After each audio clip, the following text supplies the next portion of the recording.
Today I'm going to share with you 5 life-changing makeup tips. The first step for a great makeup is understand and get to know your skin and your complexion. I am going to give you a little crash course on skin, but if you want a video about this, please let me know in the comments. The first thing you need to know is your skin tone and your skin undertone. This will allow you to buy the right shade of foundation and concealer and avoid the most common makeup mistake, that is wearing a foundation that is either too light or too dark. I know you've heard this a million times, but let me explain what this means. To find your shade, you need to see how light or dark is your skin.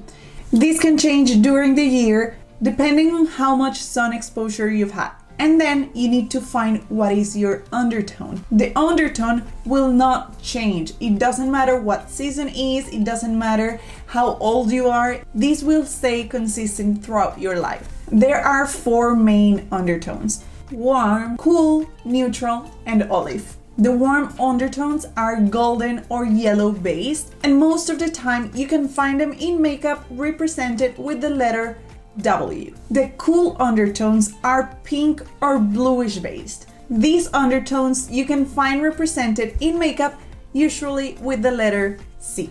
Now, neutral undertones are mixed between warm and cool undertones. You will find that when you wear a foundation, if it's warm, it's going to look too yellow in your skin, and if it's too cool, it's going to look too pink. Most of the time, people that have neutral undertones are going to lean towards one side. Unfortunately, neutral undertones can be a little bit more confusing and harder to find your right shade. But don't worry, you just need to keep looking. At least now you know that when you find a foundation that has the letter N, it stands for neutral. Olive undertones are complexions that look like they have very strong yellow hints, but these yellow undertones have a hint of green in them. That's why you probably tend to confuse your undertone with a warm complexion, yellow base, but every time you wear a foundation that is warm, it just feels too yellow and too weird. You can find this undertone in foundation and in brands represented with the letter O. Unfortunately, most brands don't cater to this skin undertone, especially for lighter skin tones. At least as of today that I'm filming this video, but this is changing, and every time it's easier and easier to find the right shade for you and find these olive undertones in makeup. I'm going to leave in the description a few links and a few shades of foundation that I think are great for olive skin tones. I know this can be confusing, but once you understand your skin and you get to know your complexion, the buying process of your makeup is going to be so much easier. Another great tip is that you can look for your skin tone in these quizzes that you can find for brands that have a great shade range online, and this is going to give you an approximate of what your shade would be, and then you can go to the store, ask for a sample, and see if it actually works for you. If it doesn't work, then you just go back, ask for another sample of something that is a little bit similar. You're going to see if it's too yellow, if it's too dark, you know what I mean. And after you've used it outside, see your face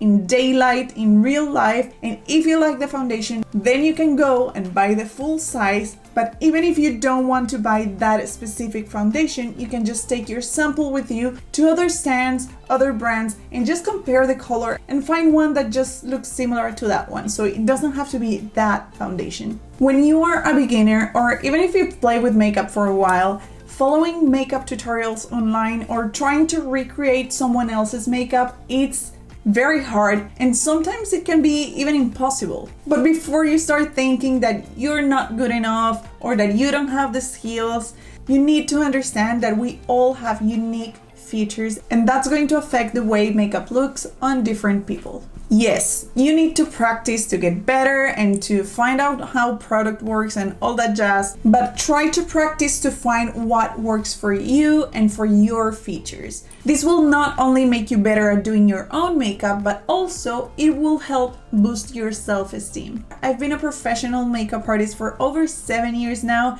and I can assure you that what you see online is not real. 100% flawless skin is not real, and it's unachievable. We all have fine lines, skin texture, course, I've been learning so much lately about the impact of edited photos on girls, and I am terrified about how much this is affecting us. I have included a few links in the descriptions for you to see if you're interested a little bit more in this.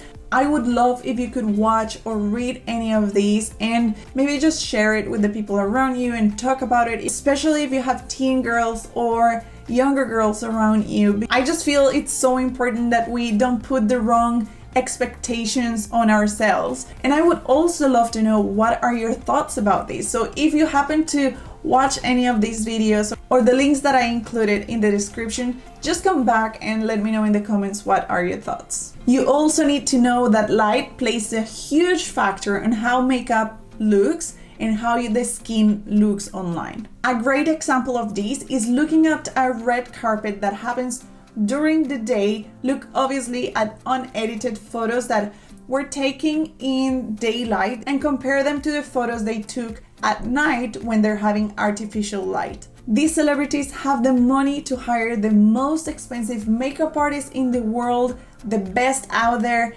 They do skin treatments and you can still see fine lines, pore, skin texture, even a pimple now and then. So the next time you're doing your own makeup, maybe try to go a little bit easier on yourself and instead maybe try to just be a little bit more critical about the stuff you see online.